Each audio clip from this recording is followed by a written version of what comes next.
All right, so welcome to today's vid, and today I talk about how to run a DM agency, or most importantly, how to work with clients. I know a lot of people subscribe to the channel or listening to the podcast, either are working with clients or have the intentions to or have the inclination to. So I lay out some basic steps, and of course we cover these steps in detail in the 1 lakh club. If you're keen on really looking at starting an agency, I think you should highly consider the 1 lakh club, but the link is in the description. But if you're not, even if you're not, I think these steps would help you design the roadmap really well. So it's not a vlog, it's not a podcast, it's just a training video today. I'm specifically shooting this for the TMN Prime portal, and of course, again, if you're not subscribed to the Prime portal, link in the description. So I thought I'll put out one of the videos from the Prime portal on YouTube for you guys. So first thing first, when you're looking at working with clients, the first thing you want sorted is your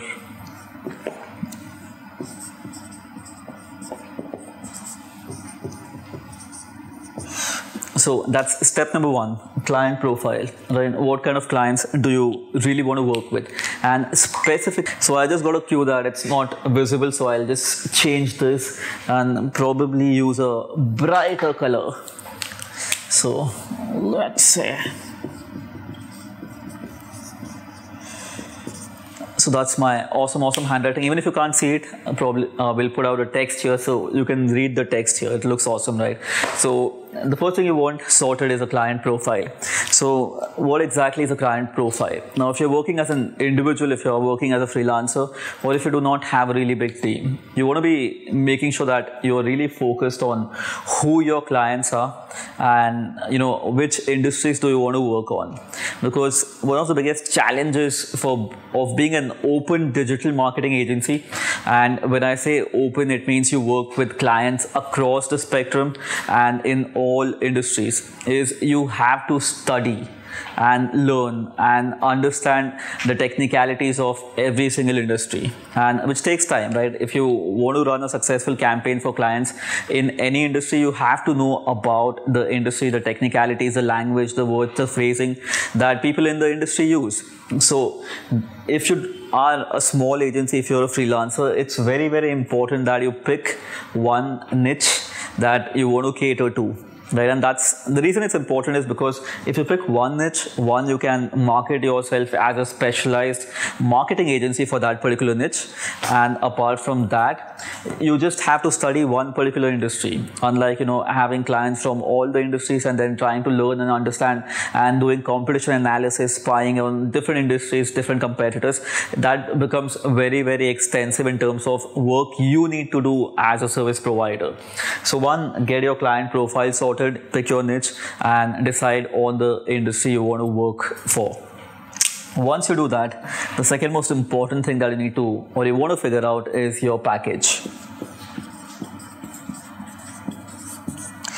So what kind of a package do you want to provide, and how much do you want to charge, and what exactly do you provide in the money that you charge, right? The biggest mistake people make while running an agency or offering services is they go into a Me Too version or a copy version of what other people are doing in your space or in the industry, right? And since we are talking about digital, most people would go out, research what other freelancers or digital marketing agencies are providing, and they would just copy the package and the rates approximately a little up or down, right? Normally people would go and say SEO service or social media service or 360 fucking degree digital marketing service. Now the problem with that is these services are feature driven. They do not talk about the end result. For example, if I pick up the SEO service, what exactly, or what are the results that I would get as a client if I hire you to do my SEO, right? So obviously it's like you would help me rank for the keywords better, but then you need to explain to the client how many keywords, what kind of results and stuff. So eventually you need to remember one simple point. Any fucking client who pays you, right? And I mean fucking in a very good sense, because my fuck term, God forgive me, is always used in a nicer sense. So any client that hires you would eventually pay you for results. right? No one hires you just because they want more followers on social media. Of course, some people do, but majority clients are always focused on the ROI. How much money can they make? When they pay you X amount of money, can they make 3x, 4x, 5x? So if you want to get clients faster, it's always good to package results. What kind of results can your service deliver? So if I'm selling SEO, so probably my service could be named as double your traffic in 6 months, or 150% increase in your traffic in 3 months. So however you can deliver the results, or double your Instagram followers in 30 days, or 1000 Instagram followers in 30 days. So this is how I would package my service, because it talks about the end result. So whenever a potential client reads that, they could see that, hey, if I can get 1000 legit followers in 30 days on Instagram, that's really awesome, right? So it will be easier for you to communicate and sell your services that way. So make sure that you package your service appropriately. And I'm seeing a lot of videos on Facebook these days from people who teach how to run a marketing agency, who never run an agency in the first place, and they would teach you of how to sell high ticket services. But I'm sure when you speak to most of these people, they would have no fucking idea of sales. So whenever you're designing your package, you always want to make sure that you don't underprice yourself. Now, if you underprice and if you talk about delivering a result, most clients would never sign up with you. Because imagine this, if you say I can double your traffic in 6 months flat, and if you can take a website from 50,000 visitors a month to 1 lakh visitors a month organically in 6 months, and if you're charging 10,000 rupees for that, any client would be skeptical, right? If you can deliver such amazing results, why the fuck are you charging 10,000, right? Shouldn't you be charging at least 50, 60, 1 lakh rupees, depending on the kind of industry you're working for. So make sure to design your package, do it in terms of results, and when you do that, make sure to price high. Don't fucking price low. If you price low, that's a road to a slow death. So you always want to price it really, really high. So I'm sure you guys are clear with the first 2 steps. And once you're done with the first 2 steps, let's go to step number 3.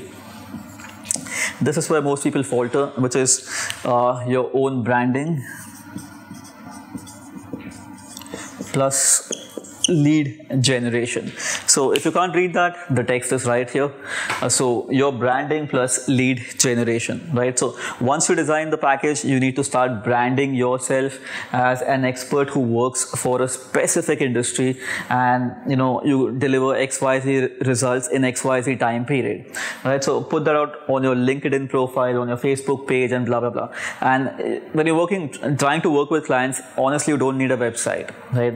Unless you're doing SEO, of course, you want to display that. But I have closed-in clients. When I started working, I didn't have a website for almost a year, and I was working with clients. So eventually, clients don't give a shit about how beautiful a website do you have, or the stuff that you can do.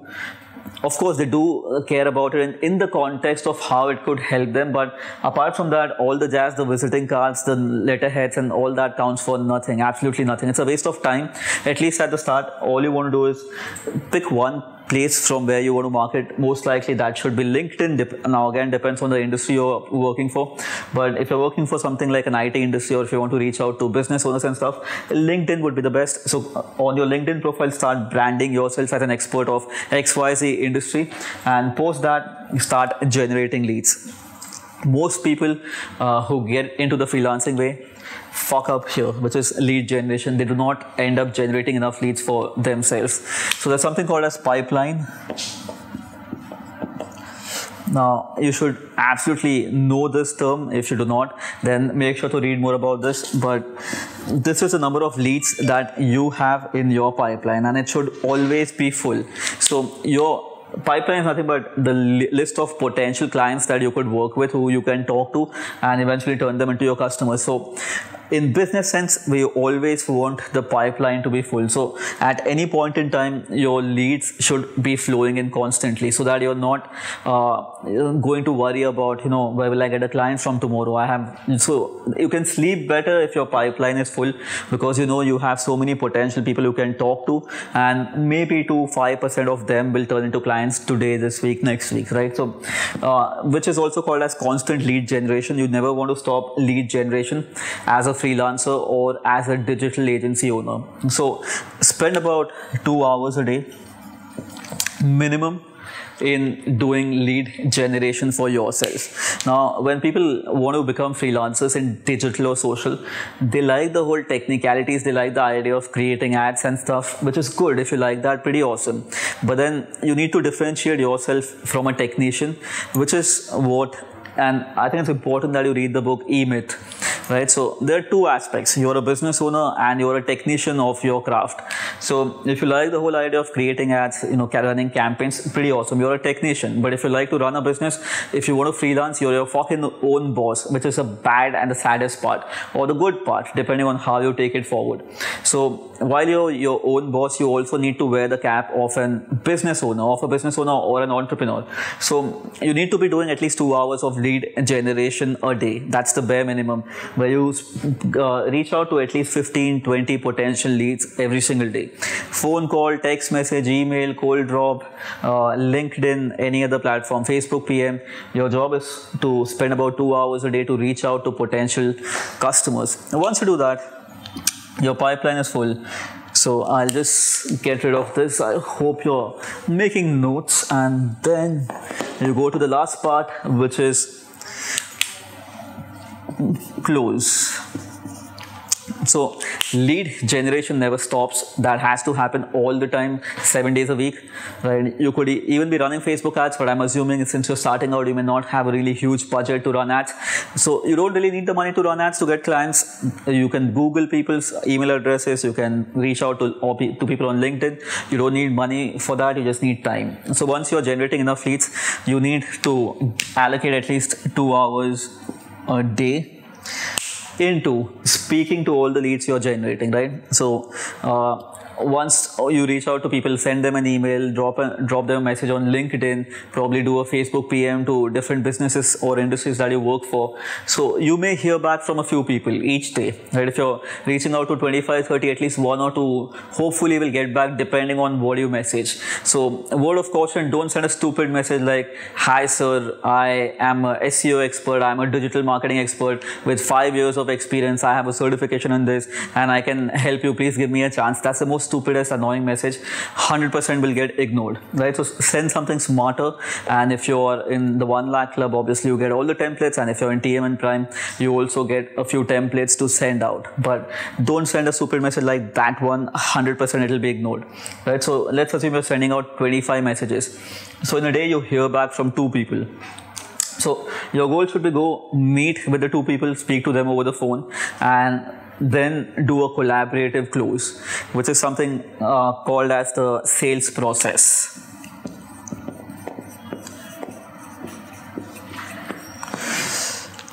So anybody who says that it's easy to be a freelancer, it's not. It takes a lot of effort and a lot of work. Which is where most people falter, because when you get one client, you feel like, oh, it's really easy, my life is that I'm making way more money than I'm making at my job, and then things go for a toss. So that's why it's important that as a freelancer, you need to focus on multitude of things. One is lead generation, the other one is speaking to clients, and this is the most important part where you should be good at as a entrepreneur or a freelancer. If you suck at this part, if you dislike talking to people, then selling digital marketing services is not like, you run an e-commerce ad where people are going to buy online. They would always want to speak to you at any point in time. So what exactly does a normal sales process look like? Now, I won't be going in real depth, but I'll give you an outline so that you can work on it. Of course, if you're 1 lakh club member, you get the entire process, and I'll do smaller videos for Team and Prime as well. So the sales process starts with something called as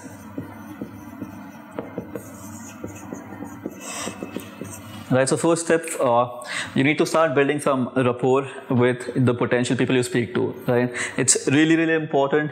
So you want to strike a chord. So the conversation generally begins with, hey, how's the weather? How are you doing? Or if you've done a little bit of a research about the company, you can perhaps talk about, I read your article last week that you posted on LinkedIn and it was amazing. I, really liked your insight. You know what, in fact, I feel like apart from that, we could, if we do this, this and this, it could completely enhance. What do you think? Right? So something that they have done, or, the basic idea is to strike some rapport so that they'll start liking you, which is like and trust. No services can be sold if the other person doesn't like you and trust you. So the whole idea in step number 1 when you're on the phone or in a meeting is to build some rapport. Step number 2 is discover. In step number 2, you want to discover what exactly is the client trying to solve. When they hire you for SEO, when they hire you for social media management, digital marketing, what problems are they facing and what exactly are they solving? Now, superficially, it's all apparent. When they're hiring you for SEO, they are looking at increasing the website traffic, right? Superficial and very apparent. But then in this discovery step, well, what's not apparent is why exactly do they feel they need to increase the traffic? What's the end goal once they increase the traffic, right? So you want to get into the details of it. So why exactly do they want to double or triple the traffic, and what's going to happen when they double or triple the traffic? Will they have more money to take the children for a vacation, or will they have do they want to buy a new car? So all that happens in the discovery step. Once you complete the discovery step, you want to probe. And probing is a step when you keep digging down, because when people talk about weight loss, my favorite example, I want to lose weight, which is obvious. I want to lose weight for better health. But what are the deeper reasons of why people want to lose weight? Similarly, what are the deeper reasons of why people want to increase website traffic, grow the business? So you want to probe. Now, I talk about how do you actually probe in detail later in the main Team and Prime modules. But, so that's the basics, whole idea of probing further. Once you probe,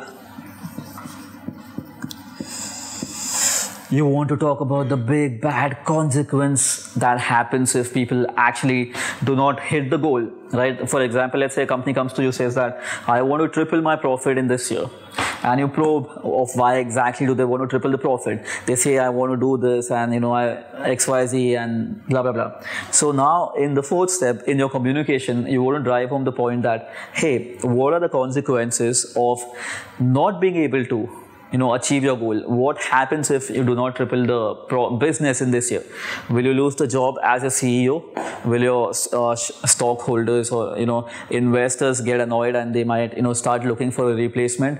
Or what are the other consequences? Will you lose out on your star players? So you want to dig deeper and paint the picture of the consequences like a bloody nightmare that's going to happen.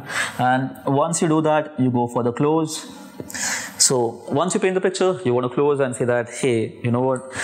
Since we don't want these consequences to happen in your business, let's begin with our service. Let's start working, so when do we start? And once you throw in the close of when do we start, when do we sign the contract, then comes the last part, which is objections. And of course, if you're a TM and Prime member, I'm sure you must have seen a lot of videos on sales and objection handling. But objections are something like, hey, you know what? I'll speak to my partner and get back to you. I'll get back to you. We'll talk next week, or we'll start after 5-6 months, or I don't have the time now. I think it's too expensive. I do not have the budget in this quarter. So stuff like that, right? Common. Oh, the best one is I need to speak to my wife. And the best objection that I heard recently was, a minister is coming, so I need to go meet the minister. So sadly, I can't come. Right? So that was the most funniest one. Probably I'll hear an objection where somebody might say that, I'm contesting for the Indian Prime Minister election. I'm a probable candidate, so I have to go, attend a rally, so I can't come. But jokes apart, well, I think that would be Rahul Gandhi who will come and do. I like him. Right? We have a Rahul Gandhi coming in, right? Yes, awesome. We have Rahul Gandhi, but not the Congress one, but some Rahul Gandhi is better than no Rahul Gandhi. Well, so jokes apart, so that's all in the objection handling part. So once you handle the objection and you need really tight scripts and practiced sentences when people throw in the objection, how do you handle them? Right, so all of that is in TM in Prime. I know I'm blatantly pitching TM in Prime in between, but I'm really proud of the content, and I think that's a lot of value for 2 cups of coffee a month. So you should grab it, and if you're fucking serious about opening your agency, you should consider the 1 lakh club. So once we do all of this, you end up with clients. Right, so that's a basic step. So now, I don't say that, hey, if you speak to 10 people and if you follow the structure, you will end up with 10 clients. But if you stick to this structure, you will at least end up with 3-4 clients. And as you get better with the scripting, with the process, your ratio would increase to 80 to 90%. Right, so let me lay out the steps again for you guys. 1, pick your niche. 2nd, design your package, price high. Because if you're working at 10,000 rupees per month, and to make a lakh rupee, you'll need 10 clients. You'll need to deal with 10 people. But imagine this, if you're charging 1 lakh, you just need 1 client. And the 1 client who pays you 1 lakh will be 100% more respectful than somebody who pays 10,000. He's going to compare you with 10 different people, make you feel bad. Like, you don't do this, look at that person. You'll feel like a kid who's always compared to other people, and that's a bad state to be in. So you do that. Step number 3, you start branding yourself. You do constant lead generation that never stops. So 2 hours for that, 2 hours for sales. It's a process that goes on 7 days a week, at least 4 hours dedicated to it. And the remaining 4, 5, 10 hours, depending on how many clients you have, you work on the technicalities of delivering them the services. Right? So you get a few clients, you hire people, you train them to deliver the services, and then they take care of it. But you never freaking stop. 2 hours of lead generation and 2 hours of sales process or meeting and talking to people. Right? 4 hours in your life remains constant for that. I do that at this point. So if you're an entrepreneur or freelancer, that's one thing that you cannot disassociate yourself with. The moment you do that, your income is going to go down the ground and you will end up broke. Right? That's how it's going to happen, and that's how it happened. I've seen that happen to a lot of people. And I've seen that happen to myself a couple of times. When I become complacent, things go down. So, well, that's the basic flow of how you want to work and how you want to take things forward. And of course, if you have any questions, drop it in the comments below. Link to the Prime and 1 lakh club in the description. Make sure to apply for 1 lakh club. If you're serious about making, a lakh rupee a month, depending on 2 lakh, 3 lakh, 4 lakh, 5 lakh, how much hard work you want to put in. But I can give you the exact roadmap, the exact processes, and most importantly, teach you the major aspect of becoming successful at freelancing or digital marketing, which is to be great at the communication and the sales process. Because without that, the chances of being successful is minimal. I hope you enjoyed the content. I hope you found some value. I'll talk to you soon. Bye-bye.